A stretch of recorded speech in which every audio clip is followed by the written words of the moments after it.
देवादिदेव वर्धमान महावीर भगवान में की परम पूज्य आचार्य गुरुवर श्री विद्यासागर जी महाराज जी की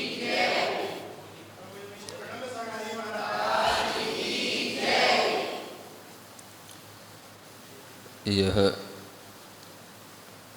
आप लोगों के लिए रत्न करंड श्रावकाचार नाम का एक ग्रंथ है जो आचार्य समंत भद्र महाराज द्वारा रचित है। आचार्य समंत भद्र महाराज के बारे में आपने सुन भी रखा होगा और उनकी कथा को भी आपने कभी ना कभी सुना होगा, पढ़ा होगा। एक बहुत ही दार्शनिक, उद्भट, तत्वचिंतक और जिनेंद्र भगवान की अद्भुत भक्ति रखने वाले एक महान आचार्य हुए हैं, जिन्होंने बहुत ग्रंथों की रचनाएं की हैं और वो रचनाएं आज भी उपलब्ध हैं। अधिकतर जो रचनाएं उन्होंने की हैं वो सब जिन मत का समर्थन करते हुए अन्य मतों का खंडन करते हुए की गई हैं। तत्व ज्ञानी होने के कारण से और न्याय शास्त्र को बहुत महत्व देने के कारण से आचार्य समंतभद्र महाराज दर्शन शास्त्र और न्याय शास्त्र के सबसे प्रमुख आचार्य माने जाते हैं। यानी जो भी चीज़ों का हम खंडन करते हैं वह सारा का सारा खंडन जिन तर्कों पर आधारित होता है उस तर्क की आधारशिला रखने वाले ये आचार्य माने जाते हैं। कैसे हमें तर्क करना चाहिए, कैसे हमें तर्कों के माध्यम से दूसरे परवादियों को हम जीत सकते हैं, ये सब उनके ज्ञान की विशेषताएं रही हैं।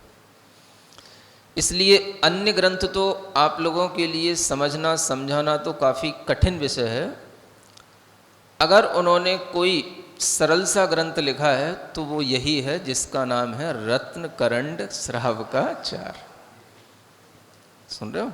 बस उनके द्वारा लिखा हुआ सरलतम ग्रंथ यही है।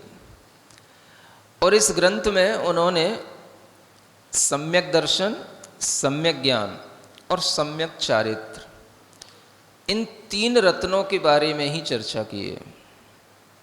जो आप सुनते हो तीन रत्न होते हैं, रत्नत्रय की प्राप्ति की जाती है, रत्नत्रय की आराधना की जाती है, रत्नत्रय को धारण किया जाता है। तो वो रत्नत्रय क्या होता है वो आपको इसी ग्रंथ को पढ़ करके अच्छे ढंग से समझ में आएगा। यद्यपि यह ग्रंथ श्रावकों के लिए है, श्रावकों की प्रमुखता से ही हुआ है, फिर भी मुनि महाराज भी इस ग्रंथ को बहुत महत्व देते हैं और इस ग्रंथ के एक एक श्लोक को प्रामाणिक श्लोक माना जाता है। अपने आप में जितने भी श्रावकाचार हैं, यानी श्रावकों के आचरण का वर्णन करने वाले अन्य भी बहुत से ग्रंथ हैं, लेकिन उन सभी ग्रंथों में यह रत्न करंडक श्रावकाचार सर्वाधिक प्राचीन ग्रंथ है। समझ आ रहा? और यह प्रामाणिक आचार्य के द्वारा लिखा हुआ है, इसलिए इसका एक एक वाक्य, एक एक पद, एक एक श्लोक आपके लिए क्या है, एक तरह से ये समझ लो जैसे संविधान होता है, कानून होता है, तो उसकी एक एक लाइन जैसे महत्वपूर्ण होती है लिखी हुई, वैसे ही इस ग्रंथ की एक एक लाइन आपके लिए प्रामाणिक है। अगर आप इस ग्रंथ का रेफरेंस दे करके कहीं पर अपनी कोई बात रखोगे तो आपकी बात को कभी भी कोई काट नहीं सकता, वो बात गिरेगी नहीं, सर्वमान्य होगी। सुन रहे हो? ऐसा ये ग्रंथ है। इस ग्रंथ को आचार्य ज्ञान सागर जी महाराज, है ना, जो हमारे गुरु महाराज के भी गुरु महाराज थे, दादा गुरु हमारे, वो कहा करते थे कि यह ग्रंथ केवल श्रावकाचार नहीं है, यह रत्नत्रय की स्तुति है। क्या कहते थे वो? हाँ, तो हम लोग भी इस ग्रंथ का पाठ करते हैं, भले ये श्रावकाचार है। समझ आ रहा है ना? कई बार इस ग्रंथ का पाठ करके ये समझ लेते हैं, माने हमने रत्नत्रय की स्तुति कर ली, रत्नत्रय का पाठ कर लिया, है ना। ऐसा इसमें एक एक चैप्टर, सबसे पहला सम्यक दर्शन, फिर सम्यक ज्ञान और सम्यक चारित्र, है ना। तो सम्यक दर्शन और सम्यक ज्ञान तो सबके लिए कॉमन होता है। सम्यक चारित्र के दो भेद हो जाते हैं, एक चारित्र जो गृहस्थों के लिए धारण किया जाता है, एक चारित्र जो मुनि महाराज धारण करते हैं, है ना। तो वो डिवाइडेशन तो इसमें बाद में जाकर के होगा, उसके बारे में बताया जाएगा। लेकिन प्रारंभ में यह ग्रंथ हमें इसलिए पढ़ना चाहिए क्योंकि इससे बढ़कर के प्रामाणिक और सरल भाषा में लिखा हुआ कोई भी संस्कृत का दूसरा ग्रंथ हमें उपलब्ध नहीं होता जो हमें रत्नत्रय के बारे में बता सके। सुन रहे हैं? कौन सी भाषा में लिखा हुआ है? संस्कृत भाषा में, है ना। और संस्कृत भाषा में जैसे दो तीन और भी आपको ग्रंथों के नाम पता होने चाहिए जो हमारी प्रारंभिक शिक्षा के लिए आवश्यक होते हैं, है ना। तो संस्कृत भाषा में प्रारंभिक हमारी ज्ञान की वृद्धि करने के लिए एक ग्रंथ है जो सूत्र रूप में है, उसको बोलते हैं तत्वार्थ सूत्र। कौन सा? जिसको आप लोग पढ़ना सीख रहे हो, है ना। और दूसरा यदि कोई ग्रंथ है जो श्लोकों में लिखा हुआ है, आर्या छंदों में लिखा हुआ है, जिसको हम अच्छे ढंग से गा सकते हैं श्लोकों की तरह, तो वह यह है रत्न करंडक श्रावकाचार। ठीक है ना। संस्कृत में प्रारंभिक दो ग्रंथ, लेकिन वो सूत्रात्मक शैली है और ये इसमें काव्यात्मक शैली है। ठीक है ना। अगर कोई आपसे प्राकृत में कहे सरलतम ग्रंथ जो हम प्रारंभिक स्तर पर पढ़ सकें, तो वह है द्रव्य संग्रह, जिसमें प्राकृत की गाथाओं के माध्यम से हम पूरा, उसमें भी सम्यक दर्शन ज्ञान चारित्र का वर्णन है, लेकिन हर जगह पर अपना अपना वर्णन करने का ढंग और उसका जो सब्जेक्ट होता है वो थोड़ा सा अलग अलग रहता है ना। तो ये दो तीन ग्रंथ ऐसे हैं जो आपकी नॉलेज में रहने चाहिए। अगर आप संयोग से, सौभाग्य से जैन कुल में जन्म ले लिए हैं तो इसलिए कह रहा हूँ। वैसे तो कोई बात थी नहीं, अब आप संयोग से, सौभाग्य से जैन हो ही गए हैं, बन ही गए हैं, तो आपको कम से कम अपने धर्म ग्रंथों में दो तीन ग्रंथों के नाम तो मालूम होने ही चाहिए। तो संस्कृत में सबसे पहला लिखा हुआ सूत्र ग्रंथ अगर आपसे कोई पूछे तो क्या बोलोगे? तत्वार्थ सूत्र, है ना। इतना जनरल नॉलेज होनी चाहिए। संस्कृत में लिखा हुआ सबसे पहला श्रावकाचार रत्न करंडक श्रावकाचार। समझ आ रहा है? सबसे पहला, माने कि आज हमें जो भी आचार्यों के ग्रंथ उपलब्ध होते हैं उनमें ये सबसे प्राचीन प्रामाणिक ग्रंथ है। आचार्य समंतभद्र महाराज ईसा की दूसरी तीसरी शताब्दी के आचार्य हैं, तीसरी शताब्दी के आचार्य, है ना। तो ये इतना पुराना है, समझ में आ रहा है। और तत्वार्थ सूत्र के जो आचार्य हैं आचार्य उमा स्वामी, वो ईसा की पहली शताब्दी के उत्तरार्ध के आचार्य हैं, है ना। तो ये पहली शताब्दी और तीसरी शताब्दी वाले आचार्यों के ग्रंथ के नाम हम आपको बता रहे हैं, जो कि हम आज बैठे हैं 21वीं शताब्दी में, 2020 चल रही है बस, समझ में आ रहा है। तो हम लगभग 1700 वर्ष पहले लिखे हुए इन आचार्य के ग्रंथ को पढ़ने जा रहे हैं।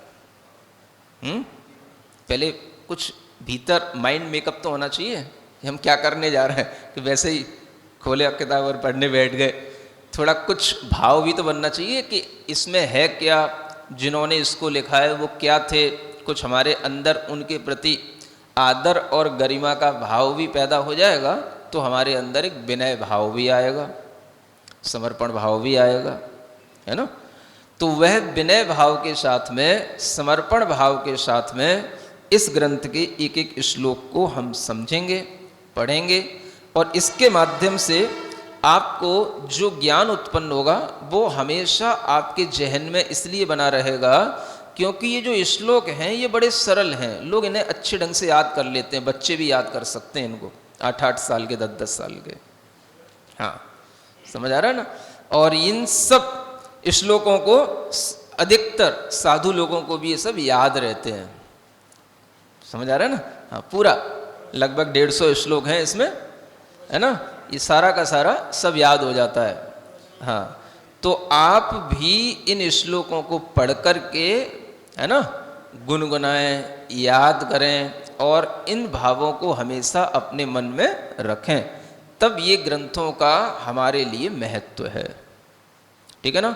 तो हम सबसे पहले इस ग्रंथ का अब मंगलाचरण करते हैं। क्या करते हैं? मंगलाचरण समझते हैं? किसी भी ग्रंथ की शुरुआत करने से पहले अपने इष्ट देव को नमस्कार करना, है ना, एक ये शिष्टाचार होता है।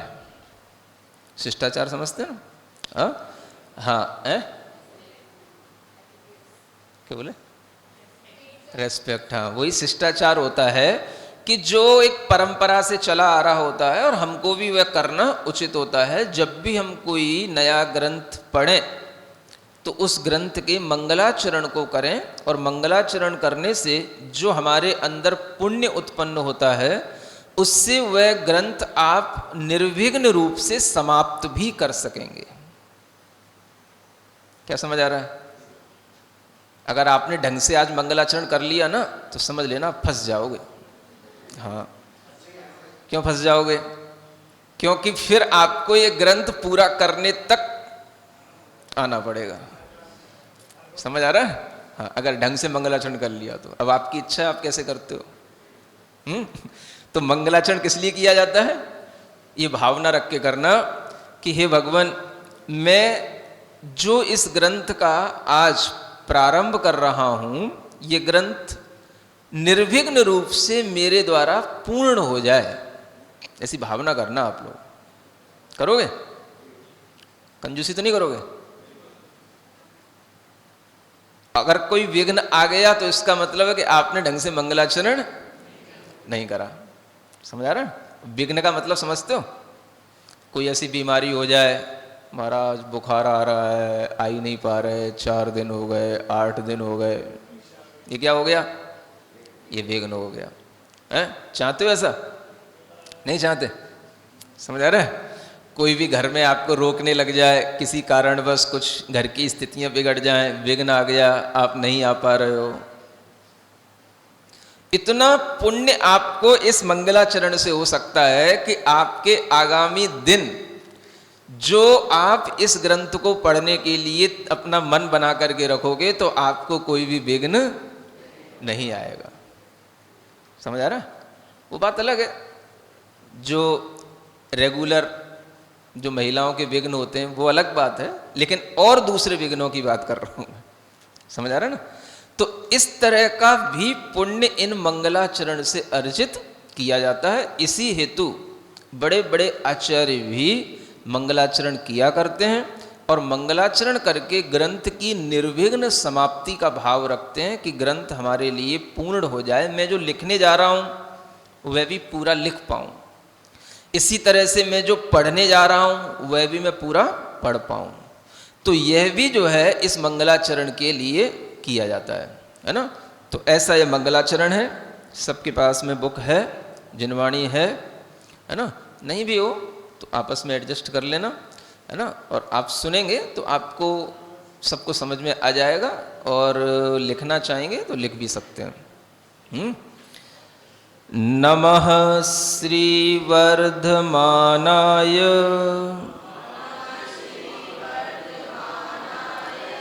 निर्धूत कलिलात्मने सालोकानां त्रिलोकानां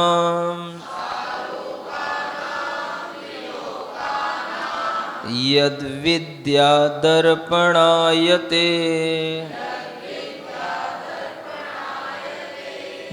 पढ़ो। नमः श्रीवर्धमानाय कलिलात्मने सालोकानां त्रिलोकानां यद्विद्यादर्पणायते। है ना, सरल सा श्लोक है, बहुत प्रसिद्ध श्लोक है ये, है ना। कई बार मुनि महाराजों के मुख से, व्रती श्रावकों के भी मुख से आप इस मंगलाचरण को सुन सकते हैं, है ना। किसी भी मंगल कार्य को प्रारंभ करने से पहले इस मंगलाचरण को आप कर सकते हैं, क्योंकि इसमें कहीं पर कुछ भी नहीं लिखा कि मैं क्या करने जा रहा हूँ। अभी तो ग्रंथ का इसमें कोई नाम ही नहीं आया, इसमें तो केवल अभी वर्धमान भगवान को नमस्कार किया गया है ना। तो जहाँ भी आपको वर्धमान भगवान को नमस्कार करने का भाव आए, आप ये 2 लाइनें आराम से पढ़ सकते हैं। नमः श्री वर्धमानाय, सिंपल है ना। श्री वर्धमान भगवान के लिए मेरा नमस्कार हो, ठीक है ना। आप जानते ही हैं कि जब भी हम कभी नमस्कार करते हैं तो थोड़ी सी संस्कृत के अनुसार अगर हम समझें तो नमः के अर्थ में चतुर्थी विभक्ति का प्रयोग किया जाता है ना। राम के रूप तो सबने सुनी रखे होंगे, रामः रामौ रामा रामं रामौ रामान, समझ आ रहा है। रामेण रामाभ्याम रामहि है। फिर चतुर्थी विभक्ति आती रामाय, क्या आ गया, रामाय। समझ आ रहा है। कोई भी नाम हो, हम उसको अगर नमः के साथ में प्रयोग करेंगे तो उस नाम के पीछे अगर वो अकारांत है तो उसमें आय जोड़ दो तो अपने आप नमस्कार हो जाएगा। नमः श्री वर्धमानाय। जिनेंद्र भगवान के लिए नमस्कार करना हो तो नमः श्री जिनेंद्राय, ठीक है। पार्श्वनाथ के लिए नमस्कार करना हो तो नमः श्री पार्श्वनाथाय। बस हो गया, समझ आ रहा है।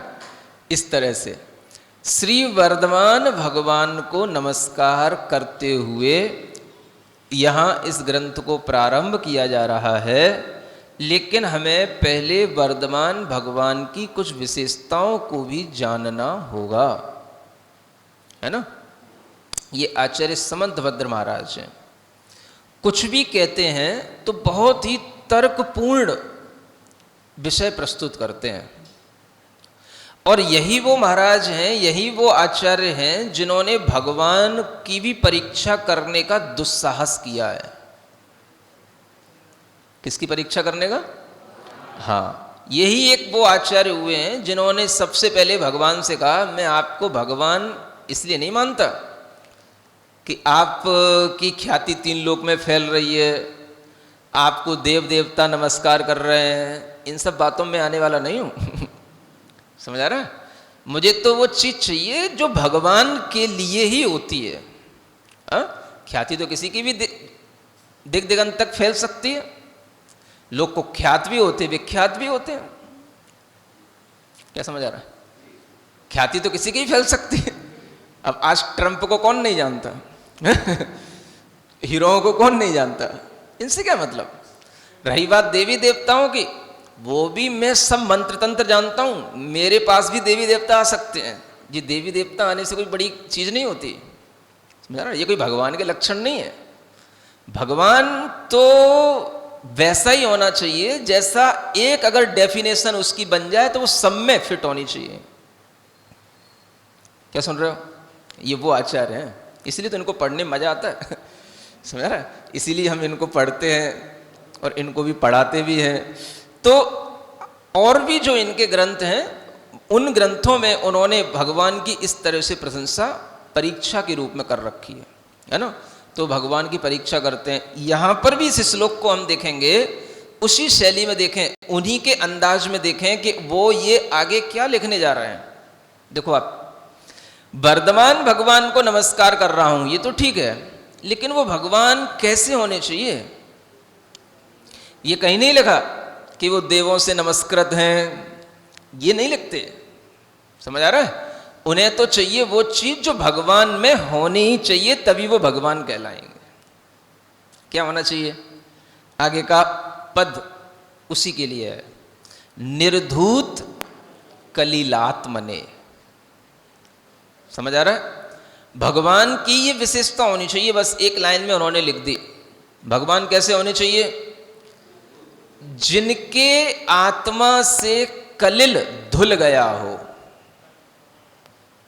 निर्धूत माने धुल गया हो, धो दिया जिन्होंने, साफ कर दिया। कलिल माने जो कुछ भी काला कीला कचड़ा है, सब कचड़ा जिन्होंने साफ कर दिया ना। कलिल का मतलब जो कुछ भी है, आत्मा पर लगी हुई कोई दूसरी चीज यदि है तो वो उसका मैल है।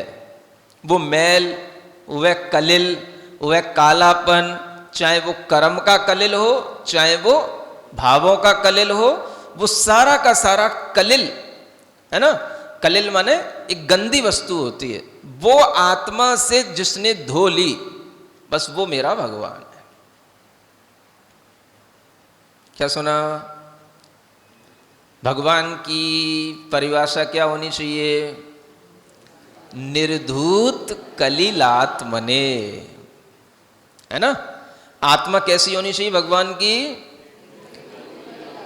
जिसमें कि किसी भी प्रकार का कोई भी कालिमा ना हो, है ना। ना लालिमा हो, ना कालिमा हो, कुछ नहीं हो। लाल पीली जिनकी आत्मा ना हो। कैसी हो? बस जैसी आत्मा होती हो वैसी हो। क्या कहा? जैसी आत्मा होनी चाहिए, बस वैसी आत्मा हो। काली होना आत्मा का स्वभाव नहीं, लाल पीली होना आत्मा का स्वभाव नहीं। समझ आ रहा है? ये तो सामान्य आदमी भी हो जाता है, लाल पीला हो गया। काय के लिए बोलते लाल पीला हो गया है?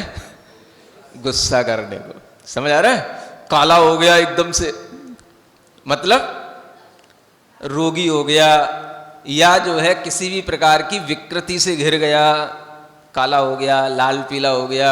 क्यों हो गया? क्योंकि भीतर उसके है कुछ, तभी तो बाहर आ जाता है। समझ आ रहा है? तो आचार्य कहते हैं आपकी आत्मा भीतर से धुली हुई है, इसलिए आप हमारे लिए वर्धमान नाम के भगवान हैं, इसलिए हम आपको नमस्कार कर रहे हैं, क्योंकि आपकी आत्मा में हमें कहीं कलिल दिखाई नहीं देता, कर्म कालिमा दिखाई नहीं देती। समझ आ रहा है? फिर भगवान ने पूछा, क्यों भाई समंतभद्र, ये तो बताओ कि तुमने निर्णय कैसे ले लिया कि मेरी आत्मा में कलिल नहीं है? क्या सुन रहे हो? ऐसे भगवान से बातें करते वो कौन? हाँ, पहले एक महान आचार्य हुए, बस जिन्होंने भी भगवान से बातें की और कोई नहीं कर सका भगवान से बातें। समझ में आ रहा है? तो वो भगवान से पूछते हैं, मैं आपको भगवान मानूं तो क्यों मानूं? भगवान कहते हैं मैं क्या करूं, तुझे मानना हो तो मान ले, नहीं मानना हो तो मत मान। तो फिर वो कहते हैं मैं आपको भगवान इसलिए मान रहा हूं क्योंकि आपकी आत्मा में कोई भी कर्म कालिमा, किसी भी तरह का कोई गंदगी, कलिल, डर्टीनेस, कोई भी इम्प्योर मैटर, कोई भी फॉरेन मैटर आपकी आत्मा से जुड़ा हुआ नहीं है, इसलिए आपकी आत्मा शुद्ध है, इसलिए आप हमारे भगवान हैं, है ना। तो भगवान पूछते तुझे जान कैसे लिया कि मेरी आत्मा शुद्ध हो गई? भगवान पूछते हैं, क्या पूछते हैं? कैसे पता पड़ा मेरी आत्मा साफ हो गई, शुद्ध हो गई? तब वो एक आर्ग्यूमेंट देते हैं, सुन रहे हो? बहुत बढ़िया, इसी में लिखा हुआ है। मैं अलग से कुछ नहीं बता रहा हूं, वो तो बताने का तरीका होता है। सुन रहे हो? हाँ, लोग कहते हैं रत्नकरण श्राप का चार, वो तो मैंने पढ़ रखा है, मैंने बहुत पहले पढ़ा था, 20 साल पहले पढ़ा था, 10 साल पहले पढ़ा था। और होता भी है दुनिया में मोस्टली जो भी लोग थोड़ा सा स्वाध्यायी हैं, 10 to 20% लोग ही होते हैं स्वाध्यायी लोग, और वो सब ज्यादातर ये रत्नकरण श्राप का चार पढ़ चुके होते हैं। समझ आ रहा? लेकिन ये बात जो मैं बताने जा रहा हूं ये उनकी भी नॉलेज में नहीं होगी, बस इतना पढ़ लेते हैं, अर्थ जैसा उसमें लिखा है उतना ही कर लेंगे। वर्धमान भगवान को मैं नमस्कार करता हूं जिन्होंने अपनी आत्मा के कलिल को धो दिया। और फिर जो आगे लाइन में लिखा है, आलोक से सहित 3 लोग जिनकी विद्या में दर्पण के समान दिखाई देते हैं, उन वर्धमान भगवान को मैं नमस्कार करता हूं। बस इतना अर्थ तो सब कोई जानता है। समझ आ रहा है? लेकिन जैसा मैं बता रहा हूं, कारण कार्य संबंध बोलते हैं इसको। क्या बोलते हैं? कोई भी कार्य हुआ है तो उसका कुछ कारण है। समझ आ रहा है? जैसे भगवान वर्धमान हैं, किस कारण से हैं? उसका कुछ कारण है, बिना कारण के कोई भी कार्य नहीं होता। ये न्याय की पद्धति है। समझ में आ रहा है? कोई भी कार्य हो रहा है तो उसके पीछे कोई ना कोई कारण होगा, कोई कारण तो होगा। कुछ भजन तो सुनाते हो हमको भी, तुमको भी कभी है? तो कोई क्या कारण होगा? भगवान बने हैं तो कोई कारण तो होगा। तो क्या कारण होगा? सबसे पहले कारण उन्होंने क्या बताया? आपकी आत्मा कर्मों से धुल गई, इसलिए आप हमारे लिए भगवान हैं। अब भगवान कहते हैं ये तुझे पता कैसे पता कि मेरी आत्मा धुल गई? क्योंकि तुझे आत्मा तो दिख नहीं सकती और आत्मा तो किसी को नहीं दिखती है। समझ आ रहा है? तो देखो ये जो नीचे वाली लाइन है ये उसी का उत्तर है, ये किसी को नहीं मालूम। वो भगवान से कहते हैं आपकी विद्या, यद विद्या माने जिनकी विद्या कैसी है? दर्पण आयते, दर्पण आयते का मतलब होता है दर्पण की तरह है। दर्पण माने शीशा, शीशा मतलब कांच, कांच माने मिरर। ठीक है, समझ सबको पता है ना? दर्पण में क्या होता है? हर चीज बिल्कुल क्लियर होती है। अगर वो दर्पण सही होगा तो उस पर धूल नहीं लगी होनी चाहिए। वो कैसा होना चाहिए? कलिल उसके ऊपर नहीं होना चाहिए। अगर उस पर कलिल लगा होगा तो कुछ नहीं दिखेगा, चितकबरा दिखेगा। समझ आ रहा है? तो क्या होना चाहिए? दर्पण बिल्कुल साफ सुथरा होना चाहिए, है ना? तो ऐसे ही जब आत्मा साफ सुथरी होगी, कलिल उसके ऊपर नहीं होगा, कर्म की कोई भी गंदगी उसके ऊपर नहीं होगी, तो उस आत्मा में दर्पण की तरह क्या होगा? Everything is clear, which lies in this world. जो कुछ भी संसार में है वो हर कुछ उनकी आत्मा में बिल्कुल क्लियर होगा, उनकी नॉलेज बिल्कुल क्लियर होगी। समझ आ रहा है? मतलब कि उन्हें हर चीज के बारे में क्लियरेंस होगा। यूं नहीं कहेंगे हाँ ऐसा भी हो सकता है, शायद वैसा हो, पता नहीं, बताएंगे बाद में, अभी देखा नहीं, फिर देखेंगे। ये सब बातें किसकी? जिन्हें कुछ ना कुछ क्लियर होने में डाउट रहता है। समझ आ रहा है? तो वो कहते हैं कि भगवान मैंने ये आप में भगवान आ गया, आपकी आत्मा शुद्ध हो गई, ये इसलिए अंदाज लगा लिया क्योंकि आपकी आत्मा में दर्पण के समान निर्मलता दिख रही है। फिर भगवान कहते भाई कहाँ तुझे मेरी आत्मा दिख रही है, कहाँ तुझे निर्मलता दिख रही है? तो फिर वर्धमान भगवान कहते हैं, वर्धमान भगवान से वो आचार्य कहते हैं कि वो इसलिए दिख रही है कि आपने जो बताया है, समझ आ रहा है? जो आपने ज्ञान दिया है वो ज्ञान आप तभी तो दे सकते हो जब ज्ञान आपके अंदर आया होगा। क्या समझ में आ रहा है? जिसके अंदर कोई ज्ञान होगा वही तो कोई दूसरा ज्ञान दे पाएगा किसी दूसरे को। तो आपने अगर 3 लोक के बारे में जानकारी दी है, उस लोक के बाहर अनंत अनंत अलोकाकाश फैला हुआ है उसके बारे में बताया है, तो अब बचा क्या है? बचा क्या? तीन लोक, तीन ही लोक तो होते हैं, समझ आ रहा? अधोलोक, मध्यलोक, ऊर्ध्वलोक। बच्चों को सब नॉलेज काम में आ रही है ना, इसलिए सब बेसिक पहले तैयार कर चुका हूं बच्चों को, इसलिए ये मैं समझना कि मुझे कुछ बहुत बड़ा पढ़ाया जा रहा है, समझ आ रहा है ना? हाँ, आप अपने को कम मत समझो, ये पीछे बैठने वाले लोग आपसे ज्यादा पढ़े लिखे कोई भी नहीं है। हाँ, कुछ नहीं जानते, सब नील है। समझ आ रहा है ना? तो आपका बिल्कुल जो है बेसिक हम पहले बिल्कुल स्ट्रॉन्ग कर चुके हैं। अब आप समझो कि तीन लोक है ना, जिसका मैप आपको दिखाया जा चुका है, उस तीन लोक में जितना भी कुछ है, कितने द्रव्य हैं, कितनी संख्या में हैं, कैसे उनके अंदर चेंजेज होते हैं, कौन सा द्रव्य किसके साथ मिल सकता है, क्या क्या रूप बन सकते हैं, एवरीथिंग ही नोज। कौन? जो वर्धमान भगवान है। समझ आ रहा है?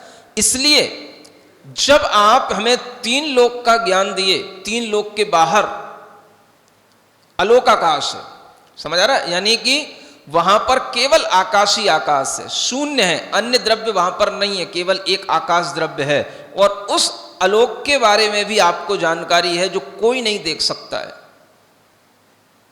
वो भी आपने देखा है। देखा नहीं होता तो आप बताते कैसे? जाना नहीं होता तो आप फिर कहते कैसे?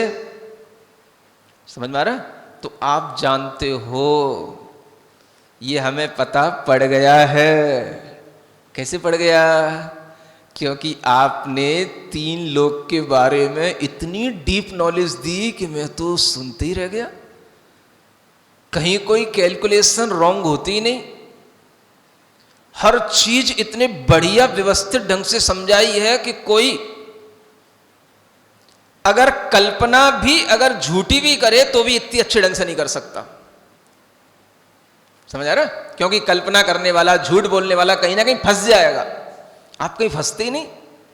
मैंने सब तरीके से आपका दिया हुआ ज्ञान पूरा पढ़ लिया, सब टटोल लिया, और जब देखा कि वास्तव में ऐसी बातें वही बता सकता है जिसकी आत्मा बिल्कुल प्योर हो गई हो, जिसकी आत्मा दर्पण की तरह बिल्कुल क्लियर हो गई हो। इसलिए जैसे दर्पण के सामने कोई भी ऑब्जेक्ट रखा जाता है तो उसमें रिफ्लेक्ट होता है, ऐसे ही ये पूरा का पूरा तीन लोक ये आपके ज्ञान का एक ऑब्जेक्ट बन गया, और वो आपकी नॉलेज में वो सारा का सारा रिफ्लेक्ट हो रहा है। समझ में आ रहा है? So you are my supreme god, और नॉट ओनली गॉड। कौन है? गॉड तो कोई भी होते, देवी देवता होते, सुप्रीम का मतलब बस उनसे कोई फिर सुपर नहीं है। समझ में आ रहा है? ऐसे हैं भगवान वर्धमान स्वामी। पता है कि नहीं? कुछ नहीं मालूम है, इतना ही मालूम है 24 में तीर्थंकर हैं वर्धमान भगवान। कैसे हैं? हाँ, हुए होंगे भगवान, जैसे सब कहते हैं भगवान है वैसे हम भी कह देते हैं भगवान है। सबको नॉलेज होती है, सबके भगवान ऐसे होते हैं। कौन से भगवान ने तीन लोक का वर्णन किया? मुझे बताओ लाके। कौन से भगवान ने तीन लोक की व्यवस्था ऐसी बताई जिसमें किसी भी प्रकार की कोई भी विसंगति ना बैठती हो या गलत ना सिद्ध होता हो? कौन से भगवान ने मुझे बताया? ला करके दिखाओ मुझे कोई शास्त्र। चैलेंज दे रहा हूं तुमको, ढूंढो गूगल पे। समझ आ रहा है? हाँ, मैं चैलेंज देता हूं आपको कि आप इन भगवान के ज्ञान में किसी भी तरीके की कोई भी गलती सिद्ध नहीं कर सकते हो। समझ आ रहा? इसलिए हम इन्हें भगवान कहते हैं। यूं ही नहीं कह देते कि जैसे सब लोग कह रहे हैं हमारे ये भगवान, हमारे ये भगवान, इसलिए हमारे आप भगवान। ऐसे क्या भगवान? ये तो मूर्खों की मान्यता होती है। तुमने उनको मान लिया, तुमने उनको मान लिया, हमने इनको मान लिया। पढ़े लिखे लोग ऐसे थोड़े ना मानते हैं। पढ़े लिखे लोग तो लॉजिकली बात करते हैं। क्यों? Why are you supreme god? Please give me the reason. क्या समझ आ रहा है? कुछ बताओ तो, what is the reason? So we say you supreme god. क्या रीजन है? अगर ये रीजन क्लियर हो जाए क्या? आत्मा शुद्ध हो गई। समझ आ रहा है?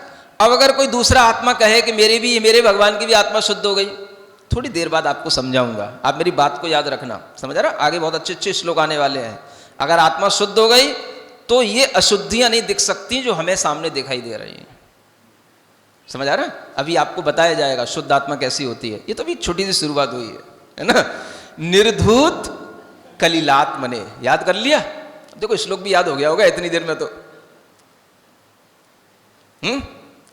एक श्लोक में 4 पद होते हैं। कितने पद होते हैं? 4 पद। समझते हैं ना? एक एक सेंटेंस है ना। जैसे कि अपन ने बोला नमः श्री वर्धमानाय, ये एक पद हो गया। निर्धूत कलिलात्मने, सेकंड पद हो गया। सालोका नाम त्रिलोका नाम, ये थर्ड पद हो गया। यद विद्या दर्पणायते, ये फोर्थ पद हो गया। समझ आ रहा? ये कहलाता है कि श्लोक कंप्लीट हो गया। और आप देखेंगे हर पद में 8-8 अक्षर होते हैं। कितने अक्षर गिन लो? नमः कितने अक्षर हो गए? श्री कितने हो गए? वर्धमानाय कितने हो गए? हो गए ना 5, 3, 8। बस हर जगह गिनते जाना, कहीं कोई कमी नहीं मिलेगी। हर चीज नियम के अनुसार चलती है। समझ आ रहा है? तो ऐसा यह जो हमें ज्ञान आज मिल रहा है, इस ज्ञान को अगर हम बारीकी से समझेंगे तब हमारे भीतर समझ में आएगा कि भगवान इसलिए भगवान कहलाते हैं, यूं ही नहीं कहलाते हैं। किसी को नहीं पता होता है सब चीजें। सभी मंगलाचरण पढ़ लेंगे लेकिन वो सेंस नहीं आता कि इस मंगलाचरण में सेंस क्या है, जो भगवान को क्यों इतना जोर देकर के सिद्ध किया जा रहा है। नमः श्री, हाँ नमः मतलब नमस्कार कर रहा हूं भगवान आपको। हाँ, ये नमस्कार छोटा मोटा नहीं है। आचार्य समंतभद्र महाराज नमस्कार यूं ही नहीं करते, हर किसी के आगे सिर नहीं झुका सकते हो। हाँ, सिर कटा सकते हैं लेकिन सिर झुका, हाँ ये वो वाले आचार्य हैं। समझ आ रहा है? और ये वही आचार्य हैं, कभी आप इनकी कथा सुनना। हाँ, पत्थर में से भगवान निकाल दिए थे इनने, चंद प्रभु भगवान प्रकट हो गए थे। समझ आ रहा है ना? ऐसा नमस्कार करते हैं। तो वो इस तरह के आचार्य के एक एक वाक्य हमें उसी ढंग से सोचने चाहिए जैसे ढंग से उन्होंने लिखे होंगे। वो दार्शनिक हैं, तार्किक हैं, तो वो हर चीज को तर्क के साथ लिखते हैं। समझ आ रहा है? तो ये तर्क किसी भी शास्त्र में आपको लिखा हुआ, जैसा मैं बता रहा हूं ऐसा आपको किसी भी ग्रंथ की टीका में लिखा हुआ नहीं मिलेगा। कोई भी बड़े से बड़े पंडित की टीका पढ़ लेना। समझ आ रहा है? भगवान वर्धमान स्वामी को मैं नमस्कार करता हूं। क्यों वो वर्धमान है, क्यों वो भगवान है? निर्धूत कलिलात्मने। कैसे पता पड़ा कि मेरा कलिल धुल गया? क्योंकि आपकी आत्मा दर्पण के समान, आपका ज्ञान दर्पण के समान निर्मल हो गया। कैसे पता पड़ा कि मेरा ज्ञान दर्पण के समान निर्मल है?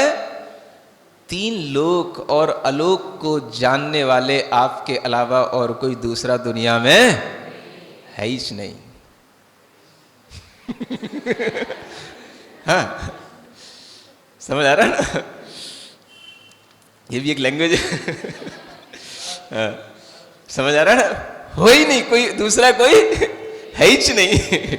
हाँ, जो आप जानते हो दुनिया में दूसरा कोई जानता नहीं, इसलिए आपको मैंने नमस्कार किया है। आ रहा है समझ में? तो ऐसे ये भगवान जो सालों का नाम माने अलोक से सहित, स माने सहित, किससे सहित? अलोक से सहित। त्रिलोका नाम माने तीनों लोकों का, है ना? जो क्या करते हैं? यद विद्या, जिनका ज्ञान, जिनकी विद्या, जिनकी नॉलेज तीनों लोकों को आलोक के साथ में दर्पण के समान स्पष्ट रूप से जानती है ना? जैसे दर्पण में कोई भी चीज सामने रख दोगे वो दर्पण वैसा का वैसा ही उसको दिखाएगा। ऐसे ही जिनका ज्ञान कैसा हो गया? दर्पण के समान शुद्ध हो गया। समझ आ रहा है? अब आप ये भी समझ सकते हो कि हमारे ज्ञान में और भगवान के ज्ञान में अंतर जो है वो क्यों है। समझ आ रहा है? हमारे ज्ञान में क्या है? अभी हमारा ज्ञान दर्पण की तरह निर्मल नहीं है, समझ आ रहा है? लेकिन भगवान का ज्ञान दर्पण की तरह निर्मल है, स्वच्छ है ना? तो हमें भगवान को नमस्कार करके भी क्या अपने अंदर प्रयोजन रखना चाहिए कि मेरा भी ज्ञान आपकी तरह निर्मल हो। समझ आ रहा है? आप कभी कभी भावना तो करते हो, हे प्रभु आनंद दाता ज्ञान हमको दीजिए।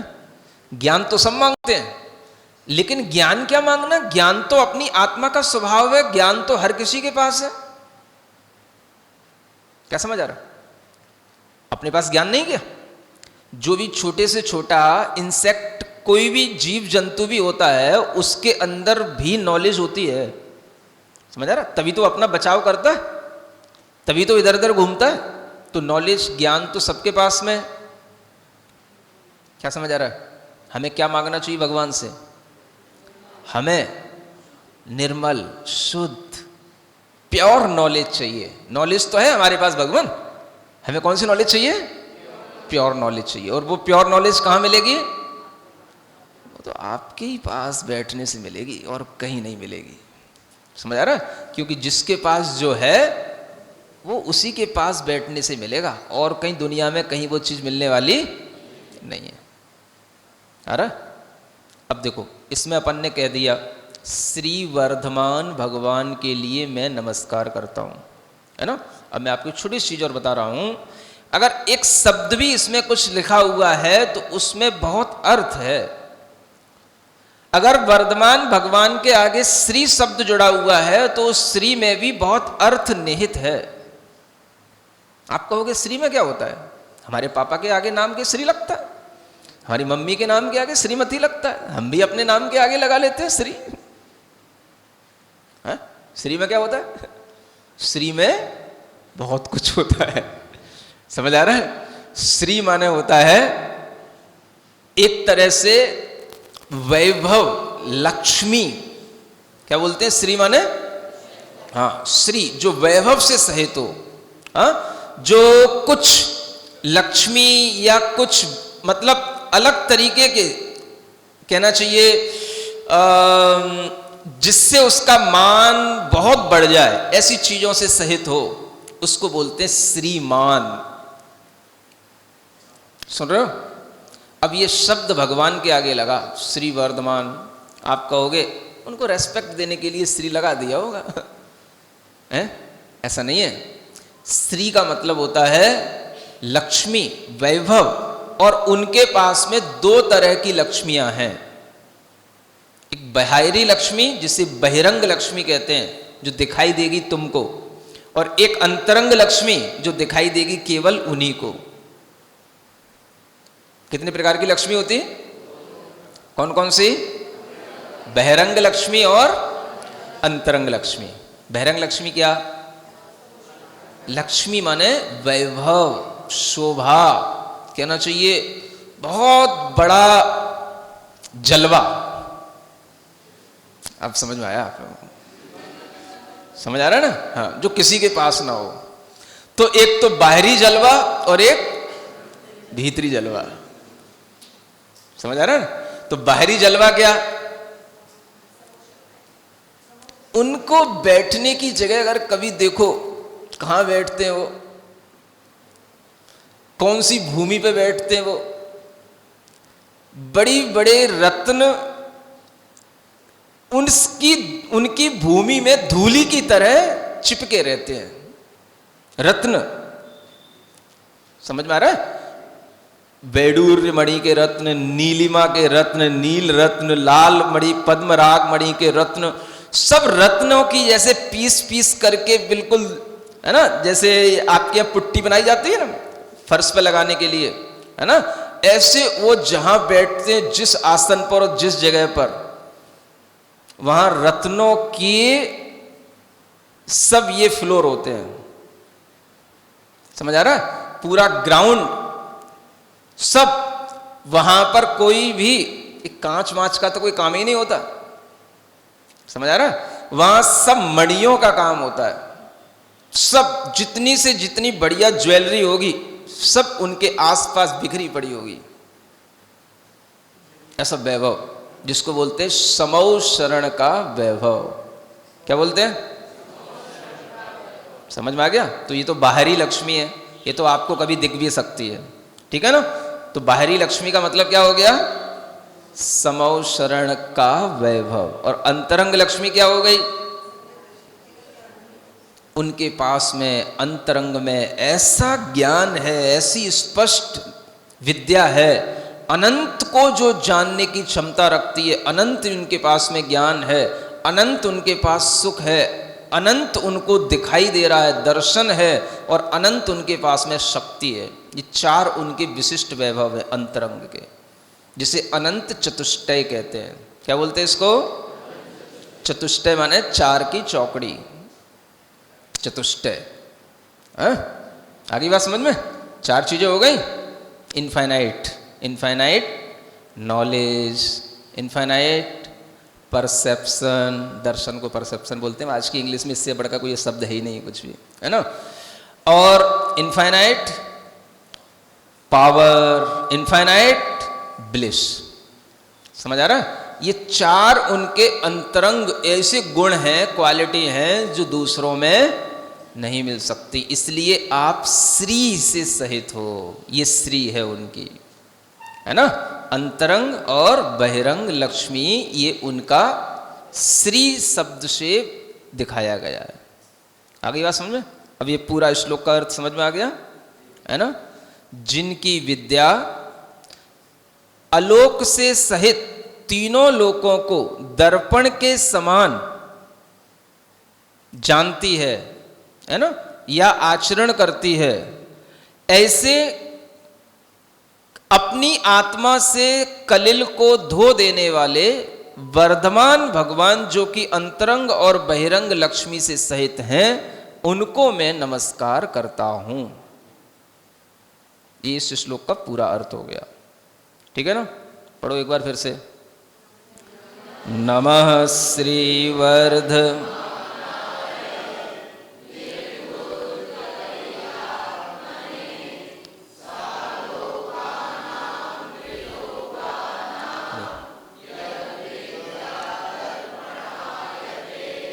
बस आज मंगलाचरण हो गया, इतना ही पर्याप्त।